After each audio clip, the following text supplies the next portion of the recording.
Welcome to this week's edition of Hoist the Colors. You already know the deal. He's Pat Madden. I'm Tim Best, and this was a roller coaster of a week for the Pirates. I mean, let's just start with, first things first. The St. John's game. I know there's St. John's fans that go through and ask, like, "Oh, Rick Pitino had COVID. He didn't coach." Yeah, like that would have made a difference in you giving up a 28 to nothing run. Yeah, that would have been the difference maker right there. No, no, absolutely not. By the way, shout out to JT Nordenson, past guest of ours. I knew he was gonna, break out. He hinted at what the student section was gonna do for the first game back, uh, for the start of the spring semester. And then you had the extra incentive of, oh, Rick Pitino can't coach, he's got COVID. And then the last second move to get, you know, masks and mask up in front of the St. John's bench. That is outstanding. Like that's improvisational thinking, and tip of the cap to JT and the crew for doing that. And then to the game itself, St. John's couldn't hit water if they fell out of a boat to start the game. I think it was a play, it was 6-0, and Naheem Aline pulled up from mid range and short rimmed it so bad that you could hear the crowd. It sounded like a laugh track from a sitcom. Like that's when I'm like, okay, this is gonna be one of those nights where it's gonna be laughable, but it didn't get laughable until that magical 28-0 run. So Pat, you takeaways from how the game started, how St. John's kind of clawed their way back, and then that 28-0 explosion. Well, I mean, again, it's, how much of it do you chalk up to not having Pitino there versus how much you just chalk it up to St. John's is due to play a really bad game.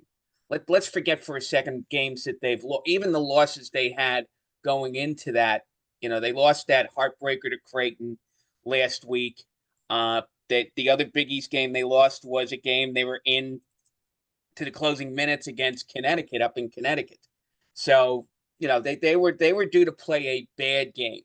And, unfortunately for their fans who have been spending the last 10 months, ridiculing Seton Hall, even fans for St. John's who should know better than it's one thing to have, the ridiculous burners who are, the burners just act stupid. Every school has them. People just, stick a fake name next to, stick a fake name and they'll say whatever they want. And you don't take most of those people seriously. But you have guys who are hosting podcasts for St. John's, who are basically saying, this is they use the word poverty team. They claim we don't have talent, and then look what happened. Look what happened when your guys walked into the Rock. And then they go and they claim, well, we can't win in Newark. Okay, well, that's why you have all this talent. You have Dingle, you have Ledlam, you have Soriano. You brought in RJ Luis. You brought in all these transfers who you all said were going to dominate the Big East. Maybe not dominate, but at least you were going to be, people were all but saying that they were going back to the Chris Mullen era. And the team that showed up on Tuesday night just, for whatever reason. Now, there were rumors, were one or two of the other guys sick besides Jordan Dingle, who missed a game with an illness. And I think some people mentioned eventually that it was COVID, that he probably caught it from Pitino or caught it for whoever was giving it around the St. John's team. Was Joel Soriano sick? Was Chris Ledlam sick? Who knows? I mean, we know that when Seton Hall got up by 20 in the second half, Soriano and Ledlam didn't play the rest of the night. But again, the flip side to that is that, this is a game that we've talked about since the season started. People marked January 16th on the calendar, not only because it was the beginning of the second semester, but again, this is St. John's. This is something where, when you're living down here, you run into St. John's fans, and conversely, they run into us. So this is sort of the one game that even if we hadn't won any other game the rest of the season, you wanted to get this one, if only to get bragging rights, whatever bragging rights are worth. So, in terms of the actual play, obviously, you Kadari Richmond was Kadari Richmond as usual.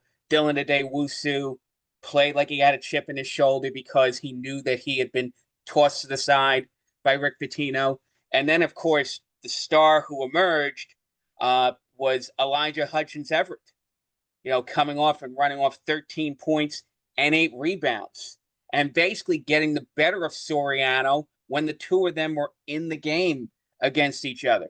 So, I mean, those are just things, some of them you say, hey, maybe it's just your night when it's just your night. But on the other hand, if people have been paying the Seton Hall, attention over the first 3 weeks of January, you knew that this was the type of effort that Seton Hall was going to bring to the table, because that's what Seton Hall's done since the beginning of 2024. I'll tell you what, like that 28-0 run, I mean, I was already hyping up, like, all right, 14-0 run to end the half. It was tied. Like, I'm feeling really good. And then we rattle off 14 straight to start the second half. And then it was the crescendo of Dylan Adewusu, who chalk one up for Nostradamus, predicting that he was going to have a great night against his former team. He starts that stretch that made it, I think it was like 47. That was the start of the second half. So Dylan makes a three. And then in the corner, Dylan assists Elijah Hutchins Everett. He knocks down a three. And like, okay, what can get better than that? Wide open transition three, Al in the corner. I'm like, it's a wrap. It's over. It's over. And we just kept piling it on. I knew it was our night too when David Tubeck hit a three. That was just the coup de grace. And just after all the talk of, St. John's is back and we're going to put you back in your place. Nah. The Rock said, know your role, jabroni. The big bro, little bro thing, it didn't come to fruition. And not, if anything, it came out the opposite way. And, fans have brought it up. I already knew this. St. John's hadn't beaten Seton Hall and the Rock in 10 years. Well, guess you're going to have to make it 11, pal.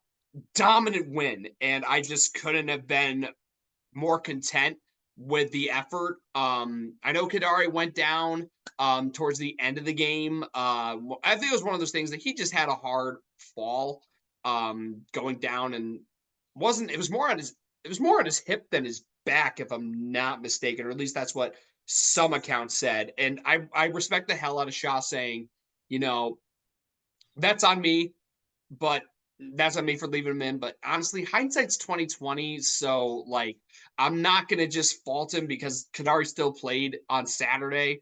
And that 15-point margin of victory, like, I don't think that's really indicative of, what the game was like, because Seton Hall just ran them out of Newark and really ran them right back up to Queens, really. Which leads us to, with how we looked against St. John's and how bad Creighton looked against UConn. And Pat, did I not predict that if Creighton played a bad game against UConn, they would come in angry and play a solid game against us? Did I not say that? Well, I mean, that's, if we're transitioning quickly over to that game, obviously Creighton walked into the game with their backs against the wall a little bit because they were just ugly on Wednesday night against Connecticut. That did not look like a ranked team that made the court, because they just couldn't score. There were stretches in that game. I think with like 10 minutes to go, they were at 28 or 29 points. And this is a team that, supposedly has Final Four ambitions. They've been ranked almost the whole season. So to walk into any game, it doesn't matter. I mean, look, Connecticut is what Connecticut is.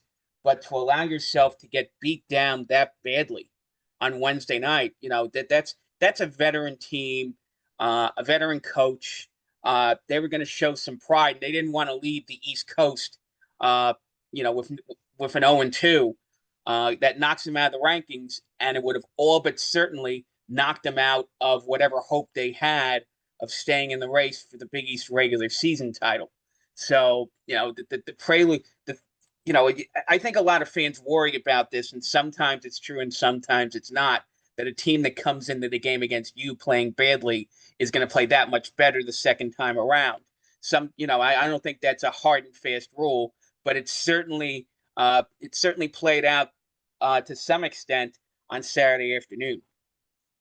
Now, you know, Creighton started off really well, but I will credit Jaden Bediako's and one dunk.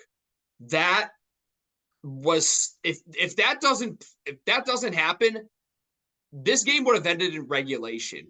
And I'm not. By the way, if you're watching this, you damn well know what ended up happening in the game. So I'm not spoiling anything. All right. So if that and one doesn't happen, this game doesn't make it past regulation. I mean, are you in agreement on that? And how much did you see the momentum swing coming out of the locker room to start the second half? Well, yeah, that was obviously at a point where Creighton was starting to pull away a little bit. I think we had been up 26-24. I don't have the play-by-play in front of me, but I think we had, after Creighton took the early run early, Seton Hall, as they've done most of the last few weeks, fought back, I think they took a 2-point lead with a couple of minutes to go, but then, Creighton, I think, ran off a 9-2 or 7-2 run, had the 7-point lead, and then Bediako somehow gets up, gets fouled, and still manages to put the ball in the basket to cut what was a 35-28 lead to 35-31. And then, and then of course you see the adjustments that happen in the second half, and that's sort of something which has carried over from the Kevin Willard era. I mean, this is Shaheen Holloway, who Kevin Willard is his mentor for all intents and purposes. Maybe we call him the junior chiropractor with the type of adjustments that are being made. There was a more concerted effort to stop Ryan Kalkbrenner. And before we go on, Ryan Kalkbrenner hadn't had a game like he had on Saturday afternoon. And credit to Greg McDermott that, he saw that Seton Hall was going to have issues defending out of the pick and roll. And all afternoon, basically what he was doing was he was running Kalkbrenner off those top of the key screens, running him back, and they set up mismatches. And Kalkbrenner was a little bit quicker to the basket most of the time than Bediako trying to come back on him. And that's why Kalkbrenner had 28 points on Saturday afternoon. And he hit all of those shots. I'm remembering when they played San Diego State in the Elite Eight game last March, where Kalkbrenner struggled in the second half. He was getting those same little 5 to 7 foot runners, and he kept banging them off the backboard or banging them off the rim. These ones just seemed to go in on Saturday. So credit to a good game plan by Creighton and great execution by Kalkbrenner, which again was part of the reason why this game went as far down in overtime as it did, because they were, whatever numbers you think they got from Alexander, Shireman, and Ashworth for Creighton, there were stretches of those games where those guys were invisible. Except, of course, when Seton Hall gets, I think, a 7-point lead with 12 minutes to go, and then they just kept raining threes from the corner, which is another issue for another day, by the way, because that's sort of something where people are writing and they're not wrong, which are saying, in the future, Seton Hall has to learn to close out on those threes a little bit better and not, just miss assignments. The defense seems to love to help when they're in a man-to-man scheme.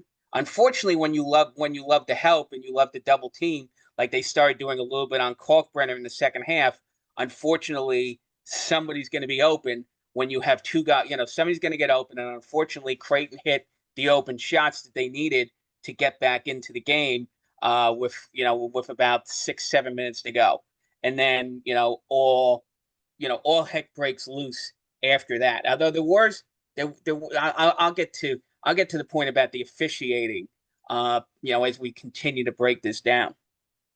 So it ends up getting to a 2-point game. And there are a couple occasions, a couple instances where Creighton is inbounding on the sideline, down by 2 in the final seconds. Let's start with the first sequence with Farabello inbounding. I talked with a rules expert. It turns out there was no travel. There's no travel because they're allowed to move only 3 feet, 3 feet to either side, and they can jump up and down too. But they can't move 3 feet to either direction. So I hate to burst the bubble. I had to ask this guy because I wanted to make sure, or maybe I just wanted the validation of like that the refs missed it and screwed Seton Hall. But and I know everyone in the building wanted that call, and I hate to burst everyone's bubble, but it was a correct no call. So Farabello gets the timeout. Now they put Shireman inbounding out of the timeout, and this one, there's no way that was less than 5 seconds before he got the timeout. There's no way, but I was really encouraged that our defense forced 2 timeouts to be called because we were defending the hell out of the inbounder on the inbound play on the side. But then let's go to the play where Ashworth scores. I mean, he finds a way to beat, was it Dawes? Sure Dawes. he beat Dawes off the dribble. I know, like, oh, it should have been an M1. Like, you really think they're going to call that in that kind of situation where it's ironic that like the refs are going to decide the game on that. Oh boy, that's an ironic statement in and of itself. But I mean, what were you thinking in your analysis on those two forced timeouts and then Ashworth forcing OT? I want to cycle back to something which happened late in the first half. Uh, and I want to touch on, Greg McDermott. Uh, Obviously, Greg McDermott has put Creighton basketball on the map. Guy is one of the best coaches in the Big East, if not one of the best coaches in all of college basketball. Uh, Usually a pretty nice guy. Usually is relatively non-offensive, as opposed to, let's say, Danny Hurley or Rick Pitino or, some of the other personalities that even to a lesser extent, let's say Shaka Smart. People got ticked. We talked about Shaka Smart running around, getting on the court when they were playing Creighton a few weeks ago. So in terms of, McDermott's one of the more likable personalities in the Big East coaching fraternity, so to speak. But right off the bat on Saturday, and one of the things I've commented on my blog a couple of times about McDermott is that he is one of the best at working the officials. And usually when I've watched McDermott do this in the past, it's more of a situation where he'll shake the officials' hands before the game. He'll ask them how they're doing. Look, this is the thing where, and you've talked about this on the Igloo, a lot of these guys show up for Big East games on a regular basis. And we didn't have any of the guys who we talk about a lot. We had some different officials on Saturday who they're not part of the top end of the officials that we like to dislike. But on the other hand, McDermott usually does the charm offensive, and that's probably part of the reason why Creighton is one of the leaders in the country in not drawing fouls, because there are things which McDermott will emphasize to the referees. The referees look for it. That's good coaching. Good coaching is a referee going to an official before the game and saying, keep an eye out on, sometimes Richmond likes to extend his arm driving to the basket, or, watch Bediako going over the back when he's trying to get an offensive rebound. That stuff, you stick it in the referee's head, and you're hoping that at a key time of the game, the referee remembers that. Saturday, McDermott wasn't like that at all. Saturday, he just went out, 6'8", 250-pound Greg McDermott, and he bullied the referees. And that's sort of, it is what it is. I mean, you want to compare. It's not like he's the first coach who has tried to use intimidation to stop, to try to get a referee to make a few calls. But this was an instance where the whole game, every timeout practically, he's in a referee's face. And then there's the absurd situation where I think it was at the last media timeout before halftime. He goes to the referees and asks the referees, could you get the front row of the student section to calm down a little bit? Now, Saturday you had, I don't know what type of impact he has, but you had, Frank the Tank Fleming from Barstool. He had the people in the first couple of rows a little more fired up. I was close enough to the student section to not really notice them doing anything absurd. JT talked about, I don't know if the word is a dirt sheet. Yeah. It's something you hand out, which, and this was relatively harmless. He goofed on Kalkbrenner being 6-7 foot tall and having a large neck. Goofed on Stephen Ashworth saying he was from Utah and he looked like he was 23 going on 38. Joked a little bit about Mason Miller being the son of an NBA player.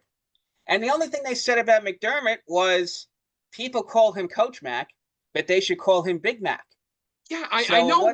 I'm like the fact that they didn't even address something that happened 3 years ago, which everyone knows what I'm talking about, but I'm not even going to go there.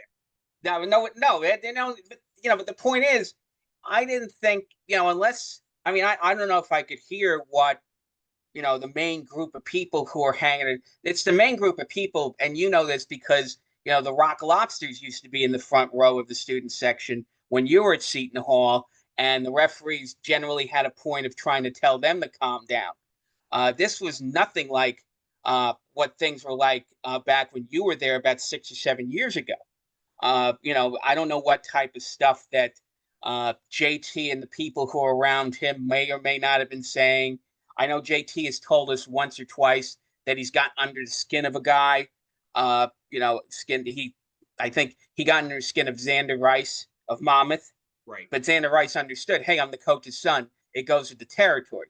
Whereas if you're Greg McDermott and you've been coaching as long as he's been coaching, you have to deal with a hostile crowd. I've never seen McDermott say anything about, I forgot what they call the kids who wear the weird striped overalls who sit in the front row. I don't know what they call. The Blue Crew, the worst human beings in the Big East. The Blue Crew at Creighton. Has McDermott ever told them to stop doing that? I don't think so. So, little hypocrisy. Guys in glass houses shouldn't throw stones. Yep. So, it's and then of course, we'll transition over overtime. But there's another time in double overtime when he didn't like a call against. They called a foul and it got Wusu 2 shots. And McDermott, I know what you're talking about now. It was he was going up for the shot and he happened to clock Kalkbrenner in the mouth, but like that's a basketball play. He didn't intend to just hit a macho man elbow drop on his mouth. Like that's a basketball play. He just happened to be going up for it and it just happened to hit his elbow, happened to hit him in the mouth. That's a basketball play it was a blocking foul because he didn't obtain legal guarding position in the sense that he was in the restricted area in the arc when he absorbed the contact. Therefore, it's a block. Well, whether it's a good call or not, the issue I had with McDermott was that he spends the whole time while Wusu is standing on the foul line yelling audibly at the referees. It was something everybody in the building could. Well, part of what happens is he starts yelling at the referees, then the fans start booing. And then you had some fans starting to tell people, calm down. The referees didn't slow the game down to, obviously he's disrupting the game because after the foul gets called, you're supposed to go straight for the line. You're not to have some time stalling thing where if you're going to yell at a referee, yell at the referee after the game. He's doing it in the middle of the game, and he did this 3 or 4 times. And for whatever reason, because he had bullied the officials during the game, the referees don't call a technical foul. How many times have we seen Danny Hurley show up a referee, and the referee just throws the tee on Hurley, right away? I mean, it used to, even back in the day, PJ Carlissimo got technical fouls. Jay Wright would draw a technical foul once in a while. If he would, not very often, once in a while he'd draw a T for showing up a referee. You see it all the time. That's when the referee has to get control of the game. And getting control of the game means that if one of the coaches is consistently harassing you and consistently showing you up, it's taking away your authority. And then unfortunately, it bleeds into this impression that the game was poorly officiated. And are you reading my mind? Because you are saying exactly like I'm not like they don't have to be subjected to that crap.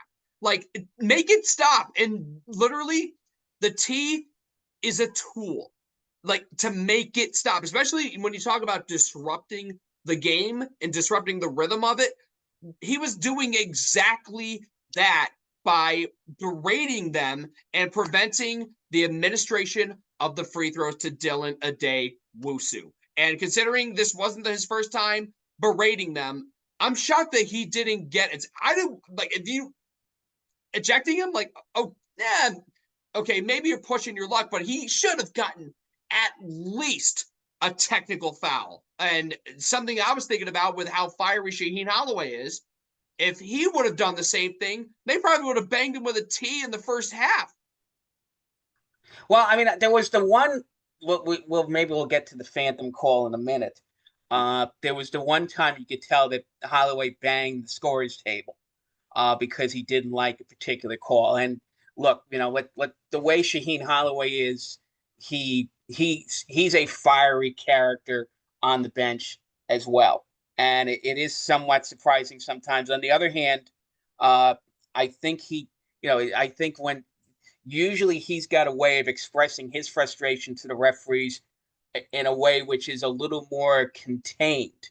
One thing referees are never going to take, and you know this as well as anybody else, in your experiences as one and seeing a lot of minor league baseball games, is that referees are never going to take you cursing them out. Yep. There's some referees who you throw an FU or an MFer in there, and the umpire or the referee's gonna toss you from the game or to throw a T at you if you use bad language. On the other hand, if you're sitting there and he's complaining every time you make a call that goes against his team, at some point you have to say, you know what? Guess what? That's the way I'm calling the game, and if you don't like it, I'm going to give you a T to calm you down a little bit. And they never did that in McDermott's case, and he continued to castigate them throughout the whole 55 minutes on Saturday afternoon. Again, I don't want to say I lost a lot of respect for McDermott with the way he behaved on Saturday afternoon. On the other hand, this is an experienced coach who's, I don't know, what's he won, 450 games? Yeah, he's won quite a few. He's won a lot. I get there's the Bobby Knights and a couple of the other guys who historically are the worst ref baiters in the history of basketball.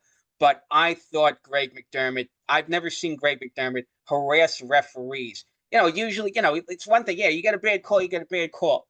Every coach is entitled to complain to a referee if he gets a bad call or she gets a bad call in a spot in a game they don't like. On the other hand, when it's just sort of like I'm doing it all the time just for the sake of doing it, because I know I'm going to get away with it because, you guys haven't said boo to me for 35 minutes of the game, that's sort of, it's a combination of, if you think the referees were bad, part of it was because the referees let Greg McDermott be in their heads. Do I want to say they were scared of him?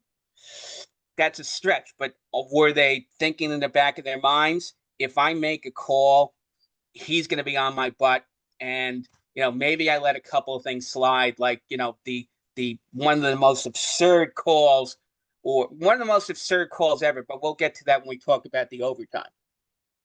Yeah, so I mean, you know what? Let's just get into it because first of all, Kadari had a very, very uncharacteristic game. Like I saw his shooting numbers, like I thought it was a typo at first. He was 8 for 32. Like he put up a triple double, which first one since the late great Eddie Griffin, nearly a quarter century ago. But the shooting numbers kind of like put an asterisk on it because, I mean, 21 points, but 8 of 32, that's 25% for the floor. And he missed a lot of bunnies, which that's another point to address later on. But the one big play he makes, getting the steal on the inbounds, getting the, using those long arms to deflect the inbound pass from Farabello, getting the steal, dishing off to Dawes, and the layup, like, oh, yeah, we're in the lead now. What you going to do? But it turns out there was a foul called on, I forgot who it was on. I just know that Richmond was the player foul, or so we thought. Allegedly, the player fouled. Or so we thought. I mean, it turns out he didn't. Like, listen, there can be contact, but it's illegal contact where it becomes a foul. And there wasn't enough illegal contact, if there was even any contact, for a foul to be called, as we saw after the fact. And by the way, Shaw's face, like, he slammed the scorer's table, and then he was just like kind of just sitting there as like, oh, like those things just give me life, man. I love Shaw for the meme ability, but part of me thinks like Kadari should have made both shots. He made the first, but missed the second. But if that foul's not called, in that spot. I mean, the fact is that that's a phantom foul call. And look, I get that was a weird. At the end of that overtime, Creighton's up 4 with 30 seconds to go, and Ashworth commits one of the I think it was Ashworth. He commits one of the cardinal sins when you're up by 4 with 30 seconds to go of don't foul a guy shooting a 3, and especially don't foul Al on a 3 either. No, I mean, A, the ball could have gone in and it could have been a 4-point play, or B, what happens ends up happening. He nails all 3 of the foul shots, makes it a 1-point game, and then this inbound pass gets stolen, and then what happened? Again, I don't know where the referee thought there was when you look at it, hindsight's 20/20. But the flip side to that is I don't know where that referee thought. And again, this might be something where the referees were, and look, there were probably a couple of there were bad calls made. The Ashworth play to end regulation when he did get fouled. You pointed this out, I think, when we were exchanging some messages. Ashworth got fouled before he put the shot up that tied the game. So what should have happened was that Dawes fouls him, I think, a second before he makes his shooting motion. Ashworth's going to go to line, at least I think he was going to get 1-1 in that spot. And Ashworth, being the shooter that he is, probably knocks down both of those shots. And we're in a similar situation at the end of regulation anyway. Their complaint was that they thought the foul took place while Ashworth was shooting, which was not the case. So the referees even blew that call. I guess it worked out for Creighton, but the reality was that there were a couple of missed calls on their end, a couple of missed calls on our end. That's going to happen in a basketball game. But it's the idea that the referees lost control of the game. And that's unfortunate. That part of that is the fault of the officials. And even Jaden Daly of Daily Dose of Hoops regularly writes about Seton Hall. Even he tweeted out sometime during the game that he thought that McDermott was getting the Jay Wright whistle, which is almost about as bad as the thing he's ever going to say about a referee. He castigates referees all the time, but when he says this looks a little bit like the Jay Wright whistle has become the and that's not Greg McDermott's fault necessarily. I mean, that's really, again, it's a matter of they know him better than they know almost every other coach in the Big East, not named Pitino or Red Cooley. But when he's saying that he thought that Creighton got a couple of calls that no other team would have gotten, that's sort of telling you about the mentality. It wasn't a matter of how many calls did the referees blow as much as they just blew the tenure and the tone of the game all together, and they let things get out of control. And unfortunately, you know, look, part of this is sour grapes. Look, I was in the building. Maybe I'll fit. Let me put that as a closing thought, and we'll get back. We'll break down the last couple of overtimes. So my thought on that was, it the foul call, it very much reminded me of 1989. And in the sense that the referee blew the whistle in anticipation. Although back in 1989, the referee blew the whistle because he anticipated a travel.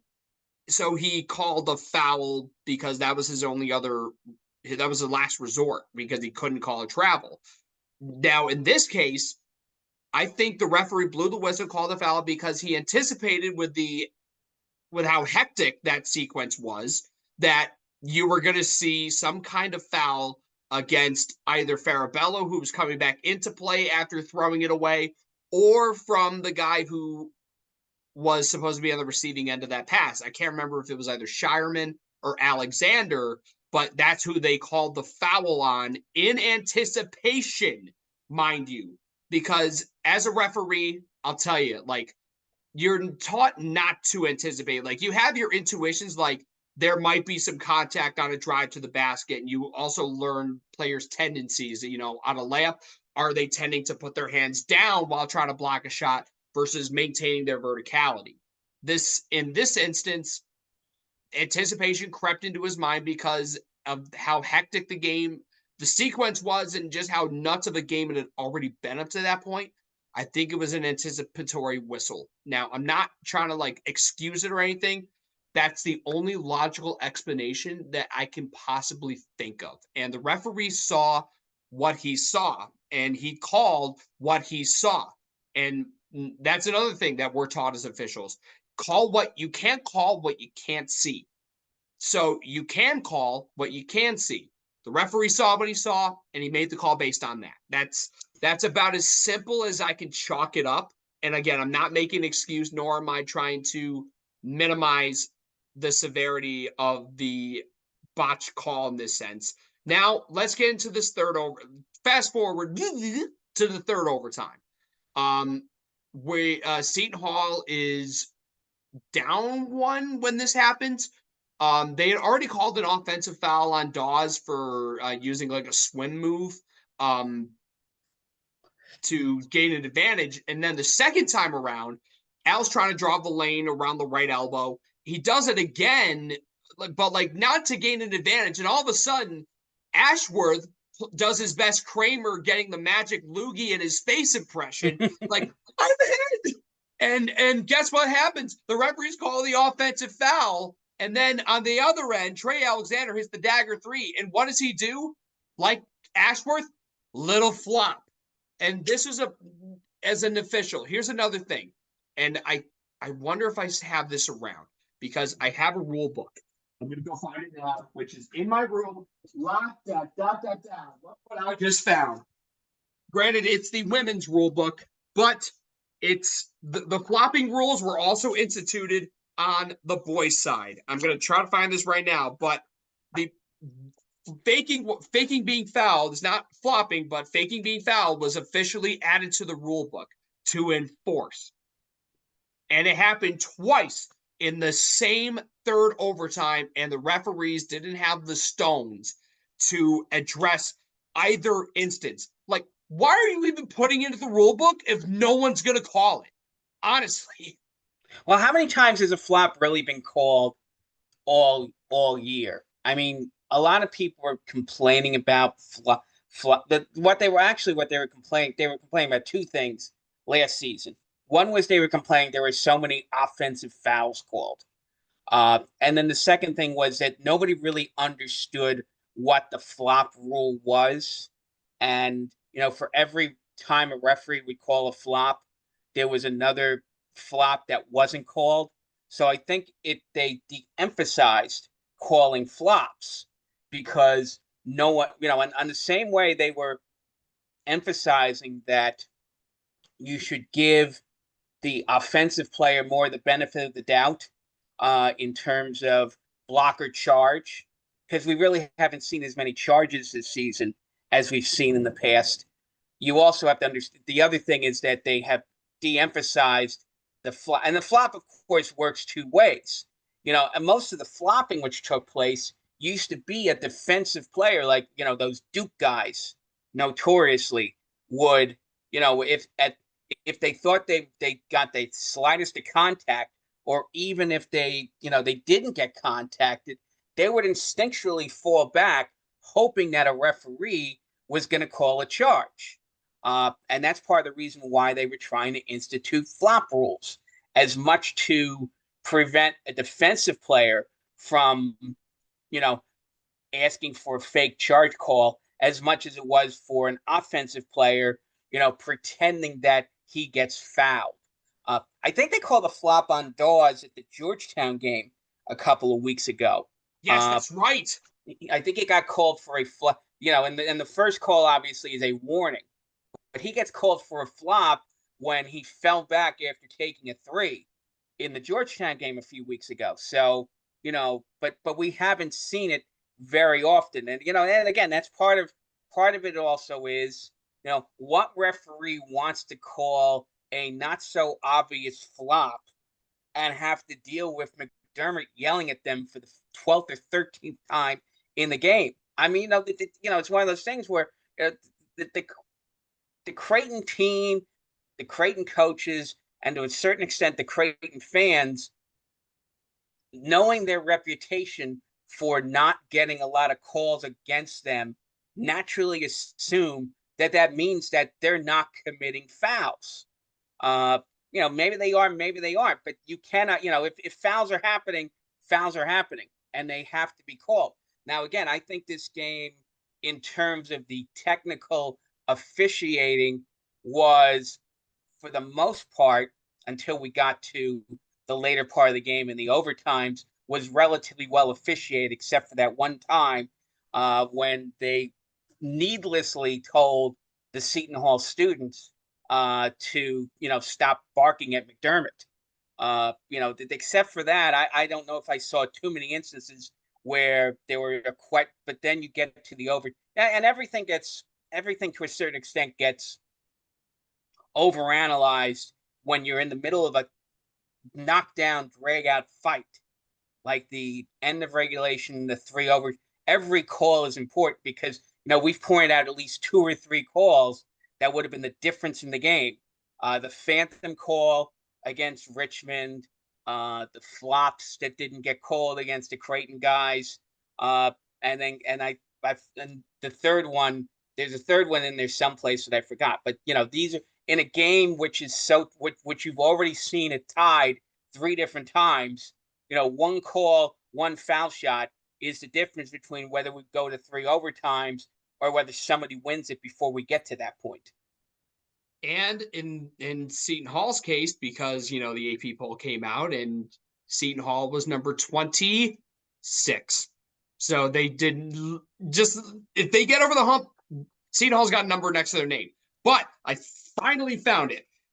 Faking, so Rule 4, Section 14, Article 1, faking being fouled occurs when a player simulates being fouled or makes theatrical or exaggerated movements when there is no illegal contact by committing acts such as, but not limited to, overtly embellishing the impact of incidental contact on block or charge plays, or attempted tries for goal, flopping, using a head bob to simulate illegal contact, or using any other tactics in order to create an opinion of being fouled and therefore gaining an advantage.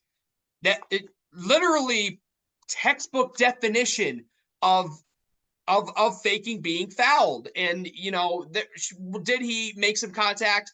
Dawes on that play I mentioned with Ashworth, sure, but he clearly didn't get hit enough where he just like bobbed his head back like he was sitting in the back of a hearse in Dallas in November 1963. Sorry. Oh, was it too soon? 60 years too soon?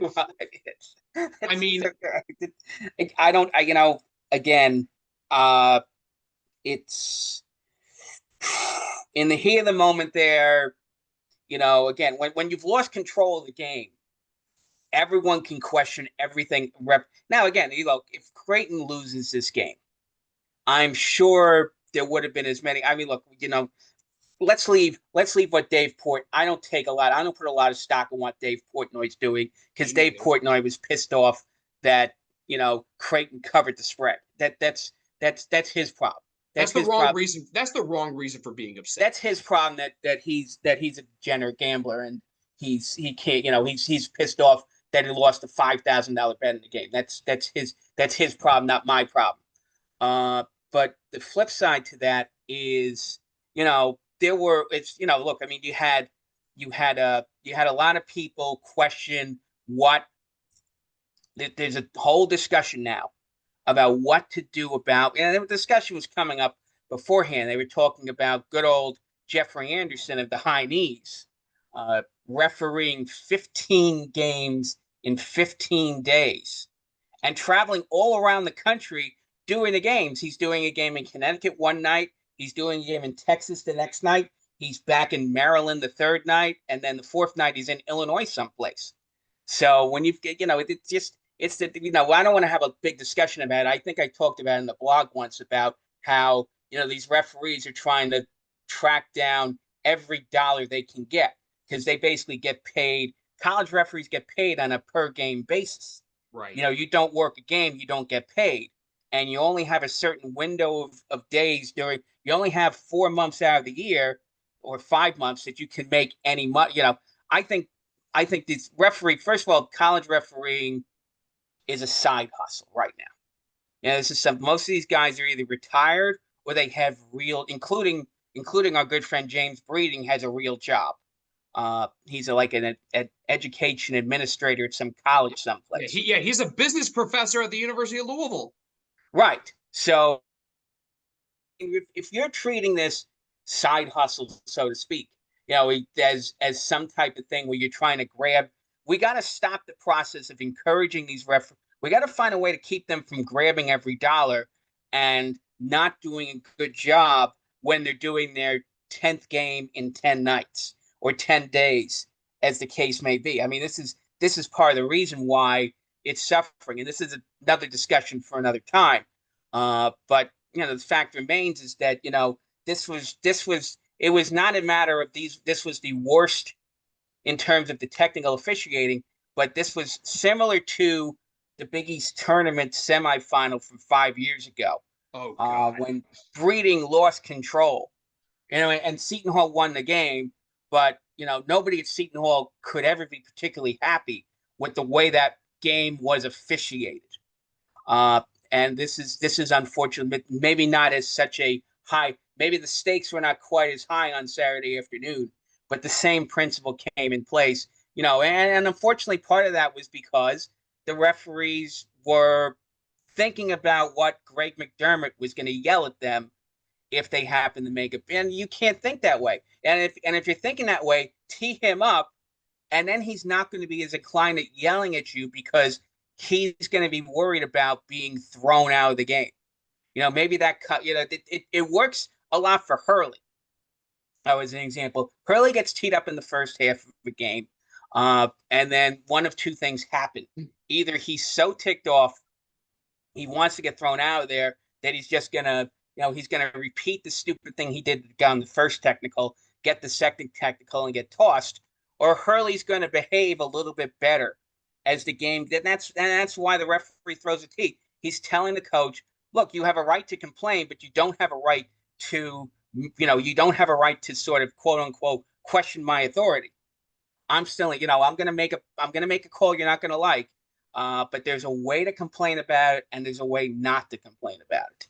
So, and Greg McDermott surprisingly, Greg McDermott crossed that line on Saturday, at least in my view. Now, Creighton fans obviously will, they won the game, and it is in part sour grapes. I will not take away that when I make these comments, I have a vested interest I'm not a vested interest, but I'm not entirely objective when I make these comments, but that's just the feeling I have leaving this. And it's funny, somebody pointed out after the debacle that was the Creighton St. John's game last week, that Rick Pitino sent out a tweet after that game where he said that, and this is Pitino talking a little bit out of his butt, but he said, I'm not going to be somebody who's going to overtly complain the referees.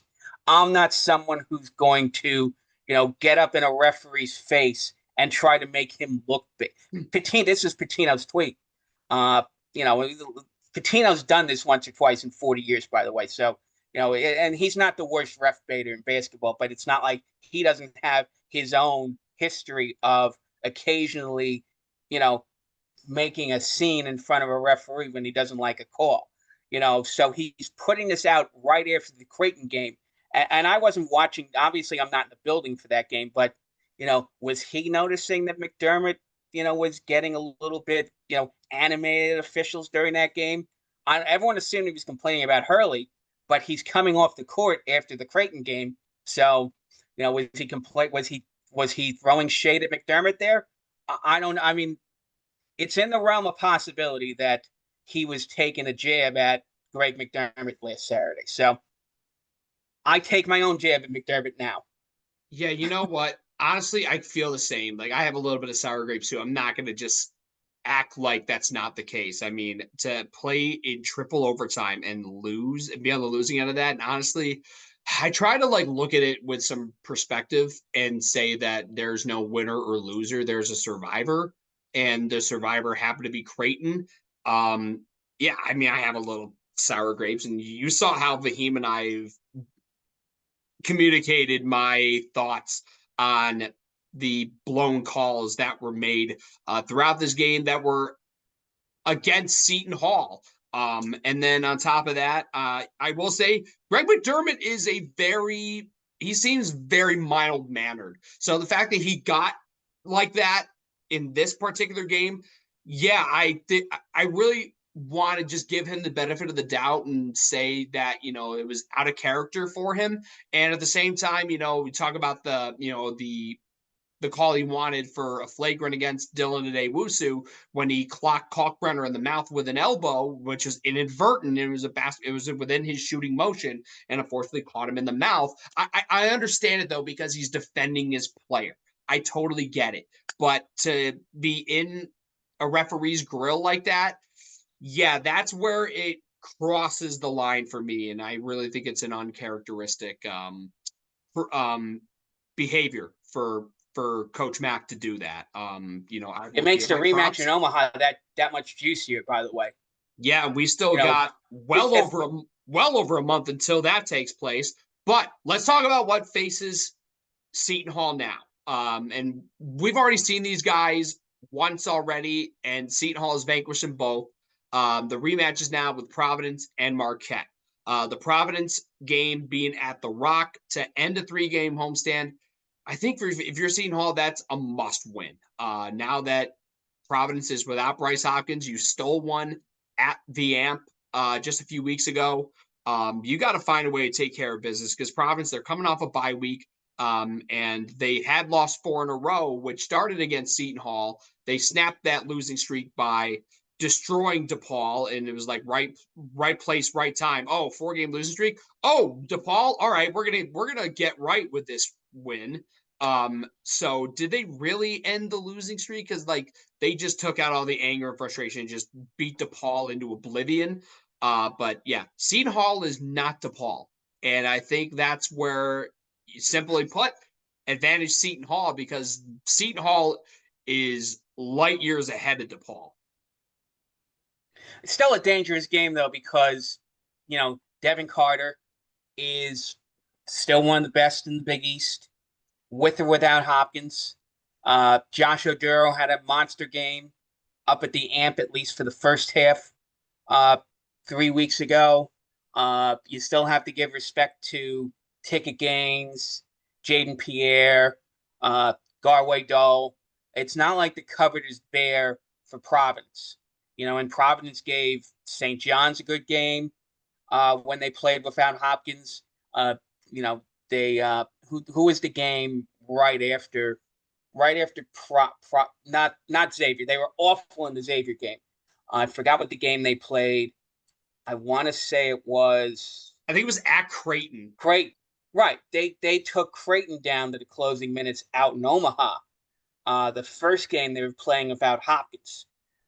So in that sense, this is not a team that you can naturally roll over and die simply because they don't have Hopkins. And hopefully, Adam Zelenka of Garden State Blog uh, wrote an interesting piece about the fact that Seton Hall has so many guys who played 45, 50 minutes. And how long does it take for you to recover physically from, playing that type of, particularly Richmond? Richmond, did he go 8 for 32 because he was, part of that was because he's going against Kalkbrenner, and Kalkbrenner tends to do that because, he redirects shots, and you have it in your mind that you can't throw up the same type of shot when you're playing Kalkbrenner that you have when you're playing a center who's a little bit shorter.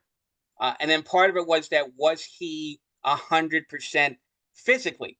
Was his back still bothering him a little bit, and did that slow him down somewhat in that game Saturday afternoon? He's never going to say, he's not going to use an injury as an excuse as to why, he struggled in that game. But, that's a plausible explanation as to why he was just awful hitting layups. And he can't do that again against Providence because, again, you then give them so many extra opportunities.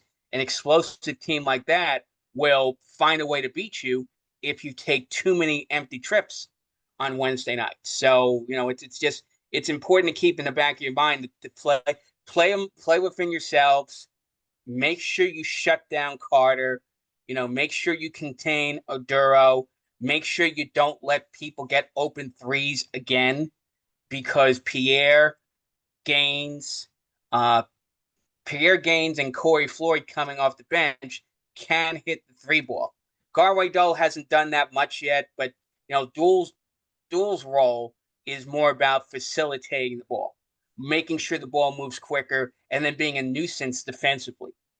So he and Carter are going to share the assignment containing Richmond on Wednesday night. So again, just make sure that you don't make sure this is not a, for lack of a better term, a trap game or a fallback. Make sure that you keep the emotion where it's supposed to be, because you need to win this game to keep the momentum towards an NCAA at-large bid in place. And then you've got the game Saturday afternoon, which is a much harder assignment to ask to win up in Milwaukee. So the way I see this, considering, trust me, it was heartbreaking losing that game Saturday to Creighton. But honestly, this team is nothing to be ashamed of. Like, keep your heads held high, and just move on. Get ready for Providence, because again, there's no shame in losing a game that went to a third overtime. Like, you don't see that very often, and I think it's probably the first time seeing us going to triple overtime in like ages. I mean, I don't have the data on me. I know they probably mentioned it on the broadcast, but I'm not going to waste more of my breath on that. So with that in mind, I think they'll still be level-headed. They're not going to let this loss drag them down. They know they got to take care of business and protect home court Wednesday night, and I think they'll do just that. With Saturday at Marquette, the way I kind of see this now is, what? If Butler could go into Milwaukee and beat Marquette and end their historic 20 game home win streak in conference play that spanned 2 years, who's to say Seton Hall can't come in there and steal one in Milwaukee? But the way Marquette has improved ever since that loss to Butler, they looked really good and really efficient in a win over Villanova, where I think in the first half they got 34 points in the paint, 85% from two. It was ridiculous. And then they gutted out a win at St. John's, and they almost blew it late, but they escaped with a win at Madison Square Garden. And then they got DePaul Wednesday night, and that's going to be DePaul's first game. And by the way, breaking news, Pat, if you didn't see it, that's going to be DePaul's first game without Tony Stubblefield, because they just fired him. Oh. So, and by the way, Seton Hall's got DePaul right after they play Marquette, which is Tuesday, January 30th, which we'll obviously break down next week on next week's episode. But Marquette has DePaul Wednesday night before they face Seton Hall. So it's ironic. Providence had DePaul right before they get us, and Marquette has DePaul before they get us on Saturday. A lot of layers to it. I just think Marquette is going to find a way to win because they have their confidence and their mojo back after, you know, a really tough stretch where, you know, they lose to Seton Hall in Newark and then they get picked off at home by Butler. So I think no matter what, bare minimum, get a split. But if you can find a way to go 2-0, you're golden. And to be either 7-3 or 8-2 at the halfway point of conference play, that is more than I could ask for, if I'm being completely honest. I mean, because I going into Big East play, I'm like, are we even going to reach 8 wins like total? I mean, I knew we could. There's a chance, but realistically, like, is 8 wins doable? I didn't think so. I was like, you know, if we can get to 500, I'll be good with that. But to be 8-2, potentially halfway through Big East play, oh my God, that'll be immense. Well, I don't want to. Who knows what you get when you get to Saturday? Again, that's Butler winning up there, notwithstanding. That team is driven by the two mentioned Tyler Kolek. Kolek broke out of his quote unquote slump with that game last Monday against Villanova.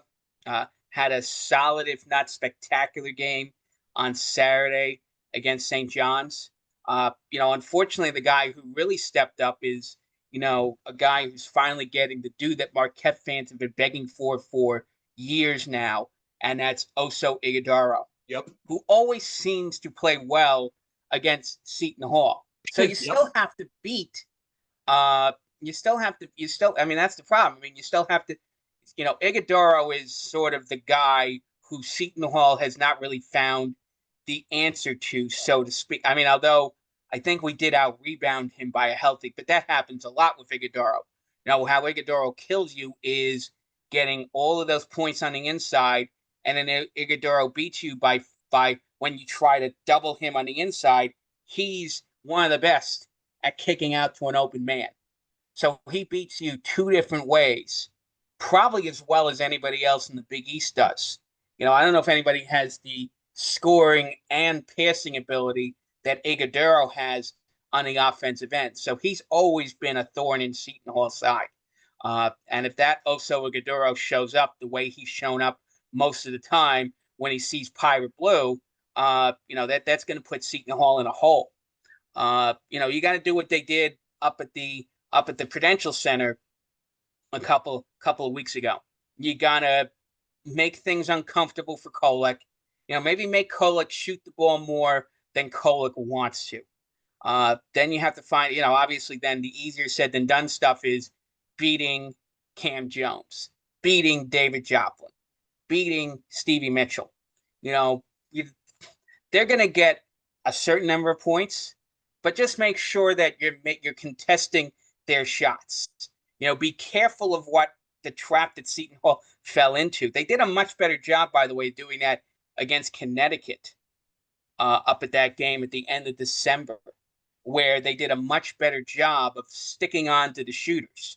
They made life miserable for the Caravans and the Spencers and the Newtons in that game up at Connecticut. That's the type of thing that Holloway has to put in there. I've talked about it before. Something like if your assignment is Cam Jones, and that's probably going to be Dylan Wusu's assignment on Saturday afternoon. You tell Wusu, don't help. It's a crude thing to say, but sometimes if you let Ighodaro get his two points, that is, you're actually, in some situations, you're saving a point. Because if you double Ighodaro and he kicks out the Cam Jones and Jones starts raining threes on you, you're instead of giving the 2 points that you're giving by not doubling Ighodaro, you're giving them 3 points by doubling Iguodaro. So you have to make sure that you don't let a shooter like a Cam Jones get open looks. And if somebody's starting to if Joplin's knocking them down or Mitchell's knocking them down, that becomes the guy. And the coaches, you see these things. The Fox broadcasts are great for this, by the way.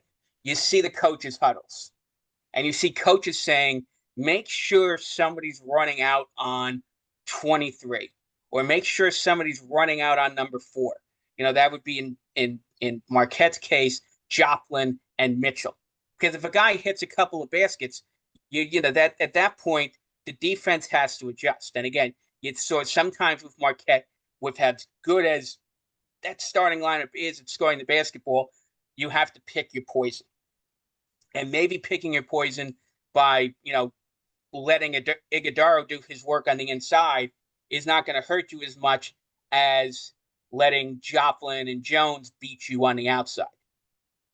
Yeah, I mean, you got point, and not to mention Iguodaro. I mean, he is a problem because he's a very athletic big guy. Because he runs like a guard too. I remember he had a steal and a breakaway layup where he went from around the between the 3-point line and the foul line and got a steal and went all the way down the court for an easy dunk. I mean, he's a matchup problem.